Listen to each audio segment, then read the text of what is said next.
The invitation sat on my desk like a ticking bomb, its cream-colored envelope mocking me with elegant gold lettering. Celebrating Beckett's recovery. I wanted to tear it into 1,000 pieces, but my hands were shaking too much. My name is Kylie, and 3 months ago I had $87,132 in my college fund. Today I have exactly $0 and a family who thinks I should be happy about it. You're not still upset about this, are you?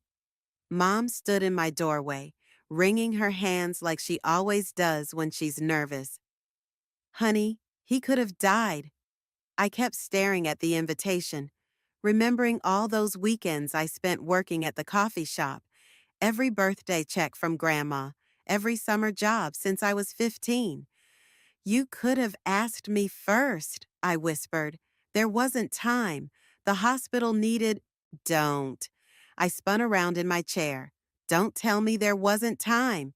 You had 3 days while he was stable before they needed payment. 3 days, Mom.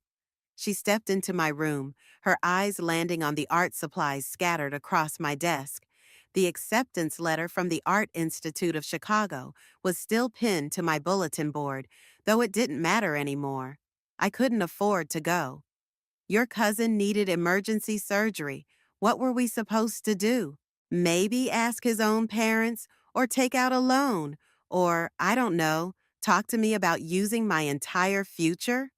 The doorbell rang, saving Mom from responding. Moments later, I heard Natalia's voice downstairs, followed by her familiar footsteps bounding up to my room.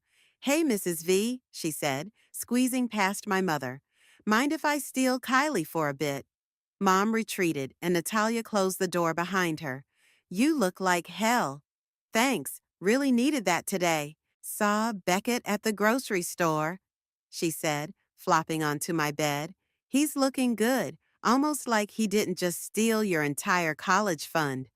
I threw a pencil at her. Not helping. You know what's really messed up? Natalia sat up, her expression serious. He doesn't even know.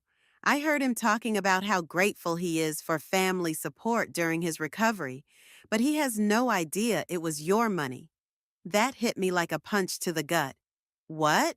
Yeah, he was telling everyone how his aunt and uncle helped cover the bills. Your parents never told him where the money actually came from. I grabbed my phone, pulling up the photos from last Christmas. There was Beckett, arm around my shoulders, both of us laughing as I showed him my portfolio. He'd been so excited about my art school plans. They're throwing him a party, I said, holding up the invitation. A celebration of his miraculous recovery, paid for with my dreams. Are you going? Haven't decided. I turned back to my desk, where my latest artwork sat unfinished. It was supposed to be my submission piece for a scholarship, but I'd lost motivation halfway through. My phone buzzed with a text from Dad. Don't forget to RSVP for Saturday. Beckett's asking if you're coming. Natalia read the message over my shoulder. You know what would be wild? If everyone knew the truth. What do you mean? I mean, they're all celebrating like heroes while you're sitting here with your future in pieces. Maybe it's time people knew what really happened. I thought about Beckett's girlfriend, Zaylee, posting those thankful messages about family support, about my relatives sharing prayer circle updates during his recovery, about my parents accepting praise for their generosity. I couldn't, I said, but even as the words left my mouth, something shifted inside me. Why not? You're an artist, right? Words can be art, too. Tell your story. Make them feel what you're feeling. My hand moved to my laptop, opening a blank document. The cursor blinked at me, waiting. It would destroy them, I said quietly. They destroyed your dreams first. Natalia picked up the invitation, turning it over in her hands. Sometimes the truth hurts. I started typing, the words flowing faster than I could think them through. Dear family, you're all gathering this Saturday to celebrate a miracle, but there's something you should know about the price of that miracle. Holy shit, Natalia breathed, reading over my shoulder. Are you really going to do this? I paused, my fingers hovering over the keyboard. The party was in 3 days. Everyone would be there: aunts, uncles, cousins, family, friends. All of them ready to celebrate while my college acceptance letter gathered dust. Maybe it's time for my own miracle, I said, and kept typing. The cursor blinked, waiting for more words, more truth. Outside my window, the sun was setting, painting my room in shades of gold, the same color as that damn invitation. I looked at my art supplies, at my empty bank account statement, at the family photos on my wall. Sometimes karma needs a little push. The smell of Mom's enchiladas usually made everything better, but tonight it just turned my stomach. I pushed the food around my plate, watching my parents exchange worried glances across the dining table. I talked to the community college today, Dad said, breaking the silence. They have some great art programs and— Stop! I set my fork down with a clank. Just stop. Kylie, we're trying to help, Mom pleaded. There are other options. Other options? I laughed, but it came out harsh and bitter. Like what? Starting over from zero while watching Beckett celebrate his recovery with my money? Dad's face reddened. That's not fair. He's family. And what am I? I stood up, my chair scraping against the floor. Because last time I checked, I was your daughter. But I guess that means less than being the cool aunt and uncle who saved the day. Sit down. Dad's voice hardened. We're not done discussing this. Oh, now you want to discuss things? That's rich. I pulled out my phone, showing them the latest Facebook post from Aunt Maria. Look at this. So grateful for my amazing brother and sister-in-law who helped save my son. The comments are full of people calling you saints. Mom reached for my hand, but I pulled away. Honey, please understand. Did you even consider telling them the truth? I demanded. Or were you too busy enjoying all the praise? It wasn't like that, Dad protested. We were protecting you. Protecting me? From what? From the family thinking you're selfish. The words burst from Mom like she'd been holding them back for weeks. If everyone knew you refused to help Beckett— Refused? My voice cracked.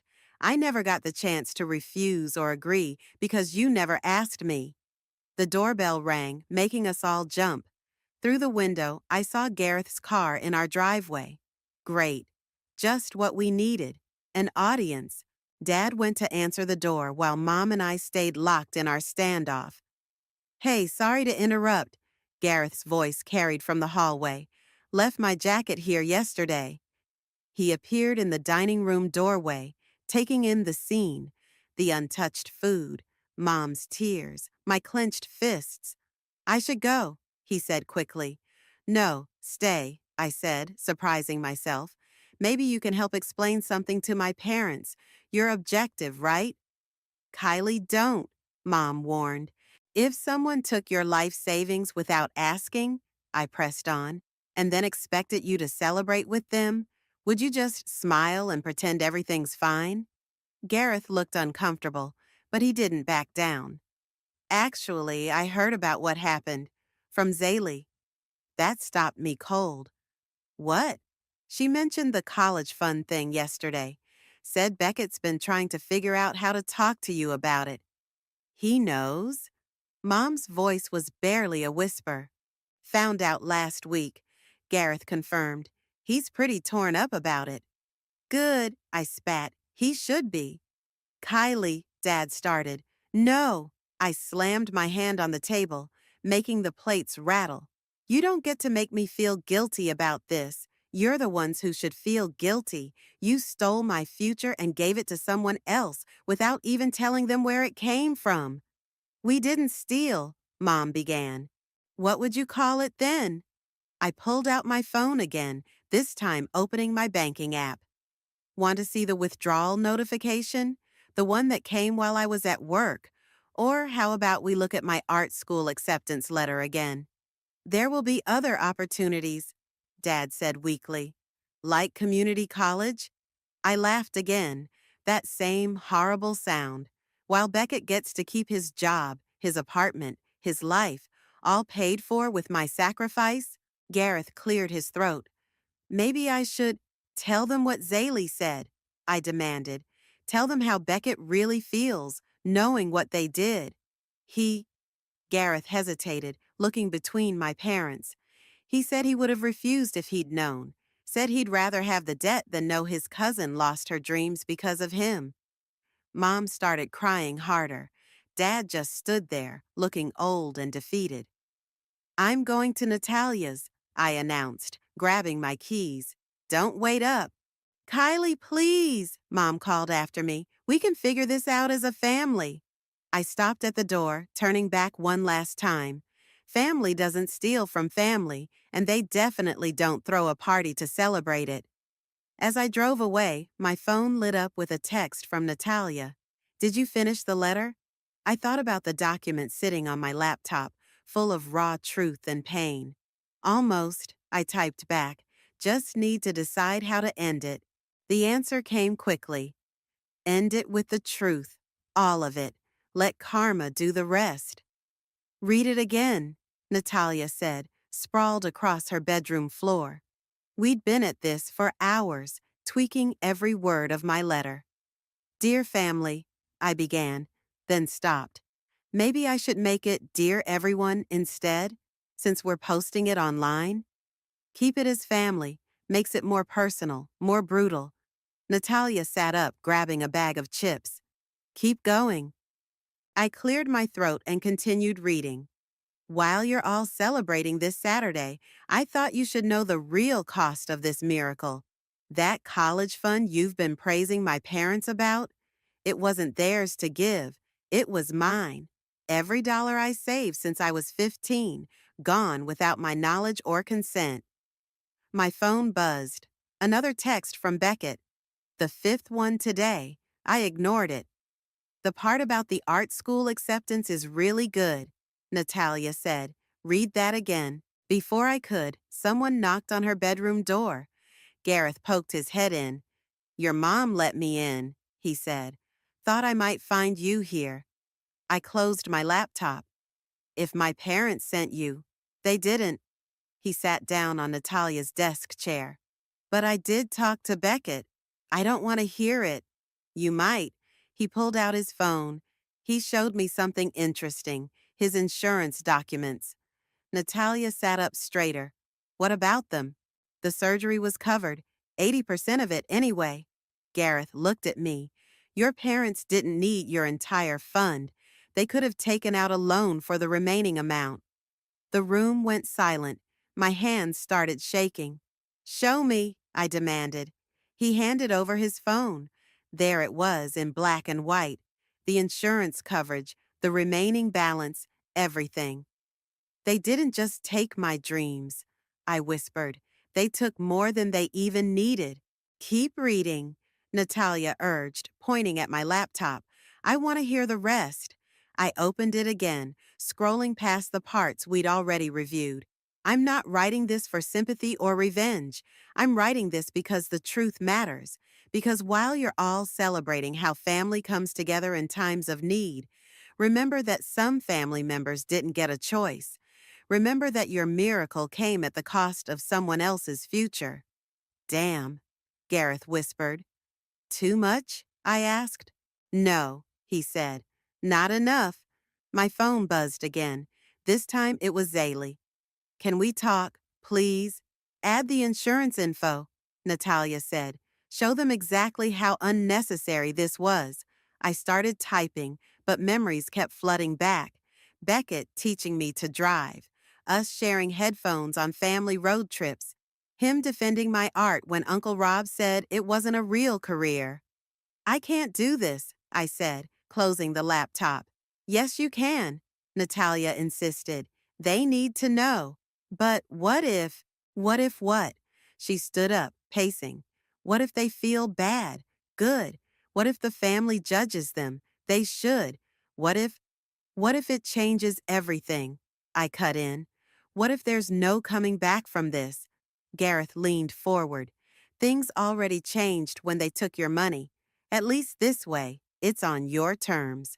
My phone lit up with a text from Mom. Please come home. We need to talk.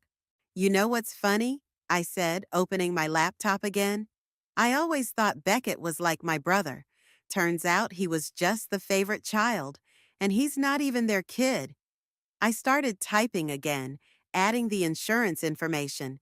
The words flowed easier now, fueled by this new betrayal. So enjoy the party, I read aloud as I typed. Celebrate the miracle, but know that every smile, every congratulation, every moment of joy comes with a price tag, my price tag, and unlike all of you, I never got to choose if I was willing to pay it. Post it, Natalia said immediately. Wait, Gareth held up a hand. Are you sure, once this is out there? They should have thought about that before they stole from their own daughter. Natalia grabbed my laptop, finger hovering over the post button. Ready? I thought about my empty bank account, about my art supplies gathering dust, about the community college brochures Dad left on my bed. Do it! Natalia clicked post. For a moment, nothing happened. Then my phone started buzzing, text after text, notification after notification. It's spreading, Natalia whispered, watching the share count climb. Holy shit, it's really spreading. I picked up my phone, opening Beckett's last message. I never wanted this. I'm so sorry. Too late, I typed back. The truth's out now. Hope the party's worth it. Gareth stood up. Want me to drive you home? I shook my head, watching the comments pour in. No, I think I'll let karma do its work first. The post count hit 100 shares, then 500, then 1,000. The truth was finally out there, and there was no taking it back now. I hadn't expected the art community to be the ones who cared the most. But here I was, staring at my inbox flooded with messages from artists, gallery owners, and even a few professors from the Art Institute of Chicago. Look at this one, Natalia said, scrolling through my phone. As a gallery owner, I'm appalled by your story. Art shouldn't be sacrificed for family politics. DM me. We should talk about showcasing your work. My laptop pinged with another email notification. That's the third scholarship offer today, I mumbled, still in disbelief. The doorbell rang. I froze, but Natalia jumped up to check the window. It's Beckett, she whispered, and he looks terrible. I'm not here. Your car's in the driveway. He knows you're here. The doorbell rang again, more insistent this time. I could hear him calling my name. Kylie, please, we need to talk. Natalia squeezed my hand. Want me to tell him to leave? Before I could answer, my phone lit up with a new message from the Art Institute. Regarding your situation, Emergency Scholarship Committee meeting tomorrow. The doorbell kept ringing. Fine, I snapped, storming downstairs. I yanked the door open. What? Beckett stood there, pale and shaking. His surgery scar was still visible above his collar. You could have told me. Like you told me about the insurance coverage? He flinched. I only found out about that yesterday, right before your post went viral. Convenient timing. Can I come in, please? I stepped aside, letting him enter. Natalia hovered at the top of the stairs, watching. I saw your portfolio online, he said quietly. The one you submitted to Chicago. It's amazing, Kylie. You really should be there right now. Yeah, well, someone's medical bills got in the way. I talked to my parents this morning. He sat heavily on the couch. They're mortified, said they offered to take out a loan, but Aunt Taya and Uncle Ian insisted on handling it themselves. My hands started shaking again. What? They never needed your money, not all of it anyway. He pulled out his phone, showing me texts from his parents. Mom and Dad had already figured out a payment plan with the hospital. Your parents just took over. The room started spinning. But they said there wasn't time, that it was an emergency. The emergency was the surgery. The payment plan came after. He looked up at me, eyes red. I would never have accepted if I'd known, Kylie. You have to believe that. My laptop pinged again upstairs. Another message, another opportunity born from my viral post. People are offering me scholarships, I said. Galleries want to show my work. All because I told the truth. Good. He stood up. You deserve it. All of it. The party's tomorrow. I know. I called it off. That stopped me. What? Can't exactly celebrate now, can I? He attempted a smile. Not when everyone knows the cost. Natalia came downstairs, her phone in hand. Kylie, you need to see this. Your post just got shared by that famous artist you follow, the one with millions of followers. My phone started buzzing non-stop. Messages, comments, shares. I have to go, Beckett said. But Kylie, I really am sorry, and I'm going to make this right. How? I don't know yet, but I will. He headed for the door, then paused. Check your email in an hour. My girlfriend's sister works for an art scholarship foundation. She wants to help. After he left, Natalia and I sat in silence, watching the notifications pour in. Holy shit, she finally said. Your revenge just turned into your big break. My phone rang, Mom calling for the 20th time today. I declined it. What are you going to do about tomorrow? Natalia asked. The party might be canceled, but people will still talk. Let them talk. I opened my laptop, clicking on the latest scholarship email. I'm done being the family secret. Your parents made their choice. I started filling out the scholarship application. Now I'm making mine. My phone buzzed with a text from Gareth. Just saw your story on the news. Local station wants to interview you. Then another from Zaylee. Beckett's telling everyone the truth. The whole family's imploding. And finally, one from Dad. We never meant to hurt you. Please, let us explain. I looked at Natalia. Think karma works this fast usually? She grinned. Only when it has help from viral social media posts. My laptop pinged again. Another gallery reaching out. Another opportunity rising from the ashes of my stolen dreams. Sometimes, I said, typing out a response, the best revenge is success. And for the first time since discovering my empty bank account, I felt something like hope. The house looked different now, with all the party decorations taken down. A few deflated balloons still littered the front yard, and a congratulations banner hung crookedly over the garage. I sat in my car, watching relatives arrive one by one, not for a celebration anymore, but for what Mom called an emergency family meeting. You don't have to go in, Natalia said from the passenger seat. You've made your point. My phone lit up with another message from the Art Institute. Scholarship confirmed. Please respond to accept. Actually, I said, grabbing my portfolio from the back seat, I think I do. We walked in without knocking.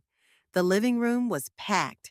Aunts, uncles, cousins, all talking in hushed voices that died the moment I entered. Mom and Dad sat on the couch, looking small and tired. Beckett stood by the window with Zaylee. Well, Uncle Rob broke the silence.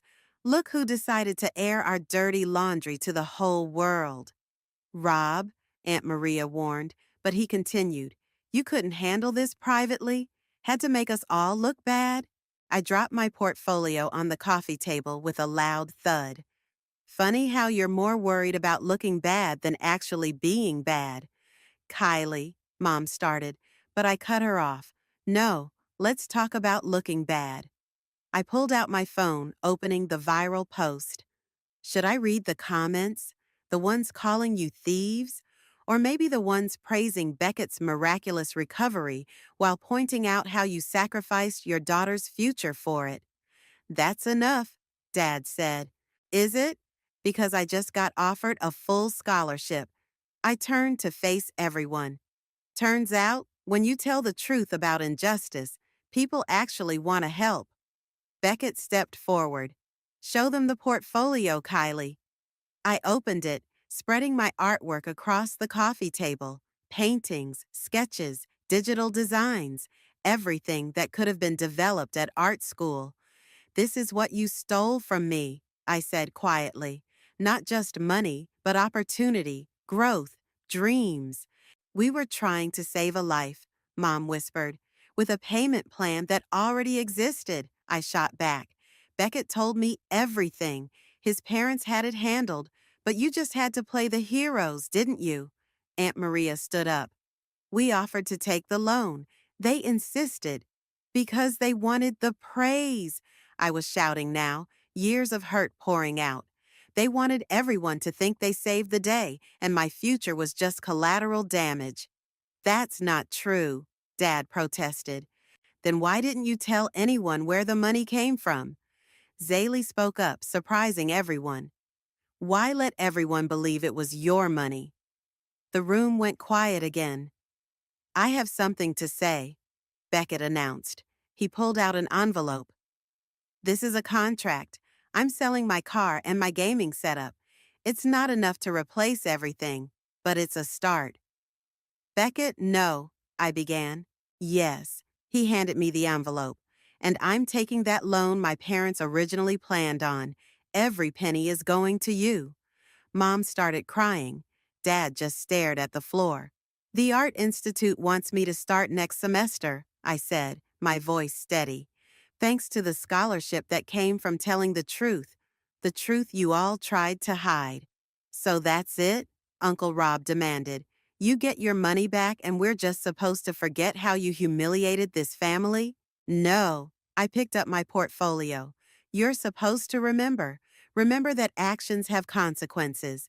Remember that family means protecting everyone, not just the person you choose to save.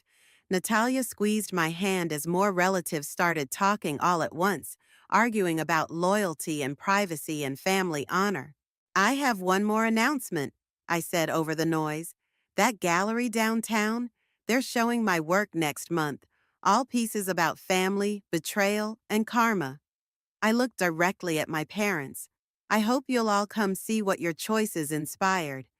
Kylie, please. Mom reached for me, but I stepped back. The truth set me free, I said, and it got me exactly where I needed to be. So thank you, all of you. This family taught me that sometimes the worst betrayals lead to the best opportunities. I turned to leave, but Beckett called after me.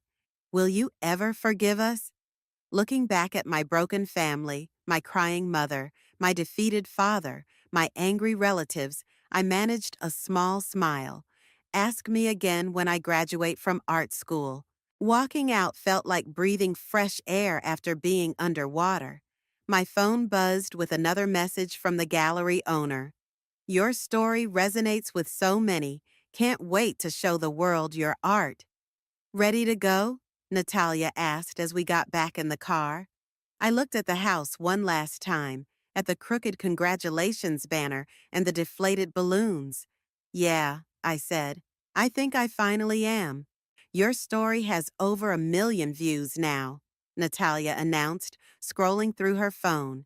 We were setting up my pieces at the gallery, preparing for tomorrow's opening night.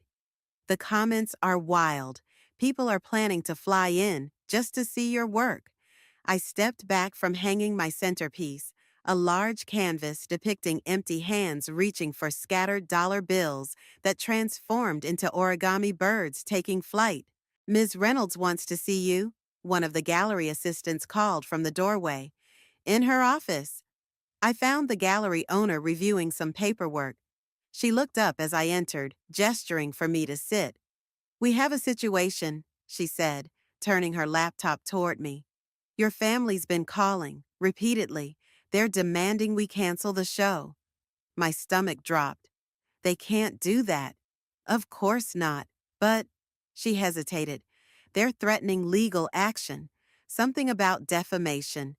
The truth isn't defamation. I know, and we're still going forward. She smiled. Actually, that's not why I called you in. This came for you. She handed me an envelope with an international postmark. Inside was a letter from one of the most prestigious art schools in Paris. They saw your story, Ms. Reynolds explained, and your portfolio. They're offering you a spot in their program, full scholarship, including living expenses. My hands started shaking. Paris? Sometimes karma works in mysterious ways. She winked, though I suspect viral social media posts help too. My phone buzzed, Beckett calling. Again, I declined it. Your family might try to show up tomorrow, she warned. Security's been briefed. Let them come, I said, clutching the Paris letter. Let them see exactly what their actions created. Back in the gallery, Natalia was talking to a reporter. Yeah, that's her, she said as I approached. The artist herself. Ms. Vasquez, the reporter turned to me, recorder in hand. Your story has sparked quite a debate about family obligations versus personal dreams. Any comment? Before I could answer, the gallery door chimed. Beckett walked in, followed by Zaley. We need to talk, he said, ignoring the reporter. It's important. I nodded to the reporter. Excuse me. We moved to a quiet corner, where my smallest piece hung, a simple sketch of a broken piggy bank with tears instead of coins spilling out. Mom and Dad are falling apart, Beckett said quietly. The whole family is taking sides. Some are calling them thieves, others are calling you ungrateful. It's getting ugly. Not my problem. They're talking about selling their house, Zaley added, to pay you back. That hit me hard. What? Your post didn't just go viral in the art world, Beckett explained. Local businesses are boycotting Dad's company. Mom's preschool lost students. Their reputation is destroyed. They destroyed my future first, I snapped, but my voice wavered. I know, but... He pulled out his phone, showing me a local news article. Is this what you wanted? The headline read, Local family faces community backlash after daughter's viral post exposes financial betrayal. I wanted the truth to come out, I said. Well, it's out, and it's doing more damage than anyone expected. He looked around at my artwork. You're getting everything you wanted, scholarships, gallery shows, opportunities. Maybe it's time to what? Forgive and forget? To show mercy, Zaley said softly, before there's nothing left to save. My phone buzzed again, Ms. Reynolds texting about tomorrow's opening. Then another message popped up from an unknown number. Your story inspired me to stand up to my own toxic family. Thank you. I can't take it back, I said finally, and I won't. We're not asking you to, Beckett replied, but maybe there's a way to move forward, all of us. I looked at my artwork surrounding us, each piece telling the story of betrayal, loss, and ultimately triumph. The Paris school wants me, I said suddenly. Full scholarship. Beckett's eyes widened. Paris? That's amazing. Yeah, it is. I turned to face him fully. Tell Mom and Dad to keep their house. Tell them I don't want their money anymore. I found my own way out. And the posts? The interviews? I touched the frame of my broken piggy bank sketch. The truth stays up, but maybe I can tell a different part of it now, about healing, about moving forward. Zaley squeezed my arm. That's all anyone can ask for. The gallery door chimed again. This time it was Gareth, carrying a large envelope. You're going to want to see this, he called out. Another offer just came in. This one's big. I looked at my cousin, at the art surrounding us, at the future unfolding in unexpected ways. Karma's not just about punishment, I said quietly. Sometimes it's about transformation, too. Beckett nodded, understanding. Go, see what karma brought you now. I walked toward Gareth, leaving my family drama captured in paint and canvas behind me, ready to see what the next chapter would bring. The gallery buzzed with voices and camera flashes. Every piece had a red sold sticker, and Ms. Reynolds couldn't stop smiling. But I kept staring at the two empty chairs in the front row, the seats I'd reserved for my parents. "They're not coming," Natalia said gently, handing me a glass of champagne. But look who did. Through the crowd, I spotted Beckett talking to a group of art critics. He was showing them something on his phone, probably the payment plan he'd set up to slowly repay my college fund. "Ready for your speech?" Ms. Reynolds appeared at my elbow. "The Paris school representatives are especially eager to hear from you." I nodded, gripping my note cards. As I made my way to the small podium, someone slipped in through the back door. Mom, then Dad. They stood awkwardly by the exit, looking lost among the art crowd. "Good evening," I began, my voice shaking slightly. "A month ago, I thought my dreams were over." The room fell silent. Cameras flashed.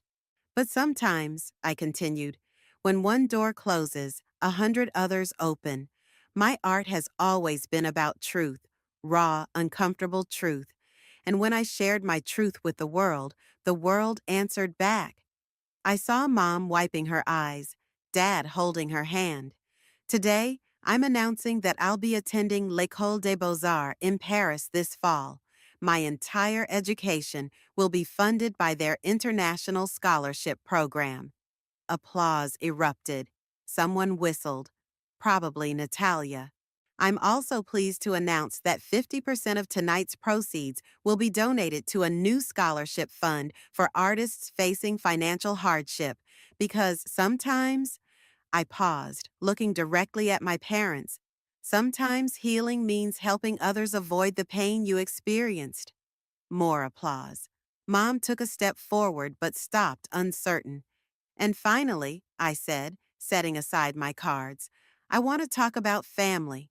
The room got very quiet. My story went viral because it touched a nerve. The complex, messy reality of family obligations versus personal dreams. But while my art captures the pain of betrayal, it also shows something else: transformation. Beckett moved closer to the podium, nodding encouragingly. "My cousin taught me that true family means acknowledging mistakes and working to make them right. My parents—" My voice cracked. "My parents taught me that sometimes people make terrible decisions with good intentions. And I learned that while forgiveness doesn't erase the past, it can build a bridge to the future." Dad wrapped his arm around Mom's shoulders as she cried silently. "So, yes, this is a story about betrayal, but it's also a story about resilience, about finding strength in vulnerability, and about the unexpected ways karma works in our lives." After the applause died down and people returned to viewing the art, my parents finally approached. "We saw the article," Mom said quietly, "about us selling the house." "Don't," I replied. "I meant what I said about transformation. I don't need your money anymore." "We're so proud of you," Dad whispered, "even though we don't deserve to be." "Actually," Beckett interrupted, joining us with a folder in his hand, "I have something for all of us to sign." He opened it, revealing a legal document. "What's this?" I asked. "A formal agreement, my payment plan, Mom and Dad's house staying in their name, and—" He pulled out another paper. "A contract with that tech company that wants to turn your story into a documentary series." "What?" Mom gasped. "Turns out," Beckett smiled, "Kylie's art isn't the only thing people want to invest in. They want the whole story, betrayal, redemption, all of it. But they'll only do it if everyone agrees to participate." I stared at the contract.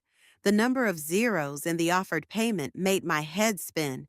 "Split 5 ways," Beckett continued. "You, me, your parents, and a portion for the scholarship fund you just announced." "I don't know," Mom started. "It's time," Dad cut in. "Time to tell the whole truth from all sides. We owe her that much." Ms. Reynolds appeared with a pen. "The Paris representatives want to meet you, Kylie, And there's a gallery owner from London asking about international showings. I looked at my family, broken but somehow healing, damaged but transforming. Then at my art on the walls, each piece telling part of our story. Okay, I said, taking the pen. Let's show the world what real family healing looks like. As we all signed, Natalia snapped a photo. For the documentary, she grinned. Later, standing among my sold out show, watching my parents awkwardly but earnestly talking to art critics, seeing Beckett proudly explaining my work to potential investors, I realized something profound. Sometimes the greatest art comes from our deepest wounds. And sometimes the most powerful revenge isn't about destroying others. It's about rebuilding yourself into something stronger, something unstoppable. Karma had done its work, but not in the way I'd expected. It hadn't just brought justice, it had brought transformation for all of us. Ready? Natalia asked, adjusting my scarf against the Paris winter. We stood outside l'École des Beaux-Arts, where my latest exhibition was about to open. Almost. I checked my phone. A text from Beckett. Documentary crew is set up. Family's all here. Even Uncle Rob came around. The exhibition space looked perfect. Each wall told part of our story through my art, from the original broken piggy bank sketch to my newest piece, a massive canvas showing a family tree with roots made of golden light, branches intertwined with darkness and hope. They're ready for you, Miss Reynolds called from inside. She'd flown in specially for this show, along with half my family. I took one last look at my phone, at the latest comment on my viral post. Your story changed how I view family obligations. Thank you for showing us that healing is possible.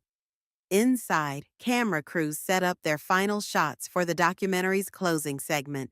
Mom and Dad stood by my centerpiece, a sculpture of hands releasing origami birds, each one carrying a different message: trust, betrayal, forgiveness, growth. This is extraordinary, Dad said as I approached. He wasn't talking about just the art. The scholarship fund helped 15 artists this semester, I told him.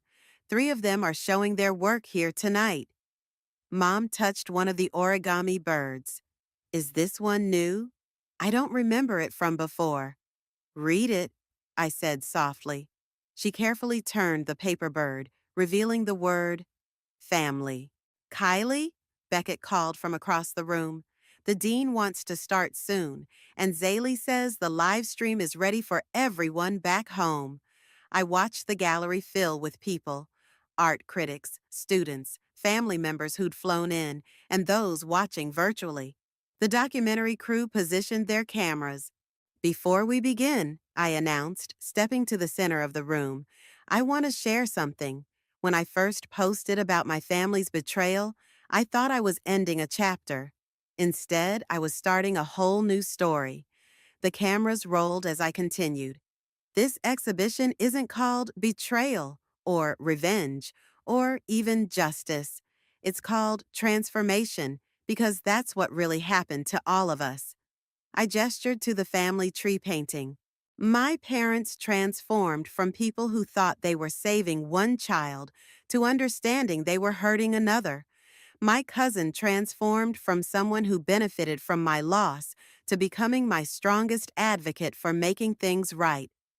Beckett smiled, squeezing Zaley's hand, and I transformed too, from a victim to a voice, from lost dreams to new opportunities, from seeking revenge to finding purpose. Mom stepped forward suddenly. We have something to show you too. She nodded to Dad, who pulled out an envelope. What's this? I asked. Open it. Inside was a deed to a small storefront in our hometown. I don't understand. It's an art gallery, Dad explained. Your gallery, for when you're ready to come home sometimes, to help other artists tell their stories. We used the money we were going to spend paying you back, Mom added, since you wouldn't take it directly. The documentary crew zoomed in as I stared at the deed. The scholarship students can show there too, Beckett suggested. Make it a space for healing through art. Like you did, Natalia added. I looked around the room, at my art telling our story, at the family who broke me and then helped rebuild me, at the opportunities that grew from the ashes of betrayal. The gallery opens next month, Dad said, if you want it. On one condition, I replied, pulling out my latest sketch. This is the first piece to be displayed. They leaned in to look. It showed our family photo, the one from before everything happened, but reimagined. The figures were connected by golden threads, broken in places but mended with stronger, brighter lines. It's called Second Chances, I explained. Mom hugged me, then Dad, then Beckett. The cameras captured it all. Ready to open the doors? Ms. Reynolds asked. There's quite a crowd waiting. I looked at my family, at my art, at the life I'd built from broken dreams. Yes, I said. Let's show them what transformation really looks like. As the doors opened and people flooded in, I realized something. Karma hadn't just given me justice, it had given me purpose. And maybe that was the greatest transformation of all. The documentary crew filmed as I cut the ribbon, officially opening the exhibition. Behind me, my family stood united, transformed, ready to write our next chapter together. Not as victims and betrayers, but as people who learned that sometimes the deepest wounds can create the most beautiful art. And sometimes the longest journeys lead you exactly where you need to be.